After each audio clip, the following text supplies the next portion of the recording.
The Emperor's New Clothes. Once upon a time, there was an emperor who loved new clothes more than anything. He spent his money only for buying new clothes.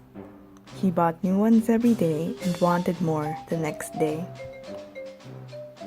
One day, two tailors arrived at the emperor's castle. They were con men cheating people for money. They claimed that they could weave magic fabric fools could not see. Invisible fabric? Is there such a thing in this world? When the emperor heard about the magic fabric, he was excited and paid big money for a cloak to be made with it. After some time, the emperor sent one of his servants to the two tailors to check how they were doing with their job.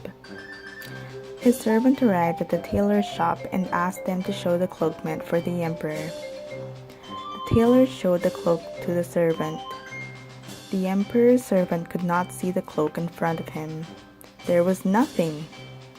His servant didn't want to admit that he was a fool, so he pretended to be able to see the fabric and exclaimed, "What a gorgeous cloak!" He came back to the emperor and reported, "This cloak is marvelous." Later on, the emperor went to the shop to check his marvelous new cloak. He couldn't see anything in front of him either. The emperor was frustrated about not being able to see the cloak. He could not say the truth in front of his men, so he praised the invisible cloak over and over. His men also praised it. "My lord, it would be wonderful if you would wear this marvelous cloak at the upcoming parade," said one of his men. That would be a good idea."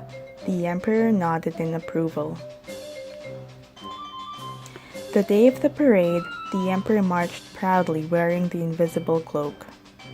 The audience was afraid to say the truth, so they praised his invisible cloak as if they could see it. All of a sudden, a little boy cried, "Look, the emperor is naked." People heard the little boy's voice, which told the truth, but they hesitated before agreeing with him. But one by one, they were not afraid to shout, "The emperor isn't wearing any clothes." The emperor was so embarrassed because he knew that they were telling the truth. He continued marching as there was no way he could stop the parade. His men, pretending to hold his cloak, had no choice but to follow the emperor marching to the castle. The end.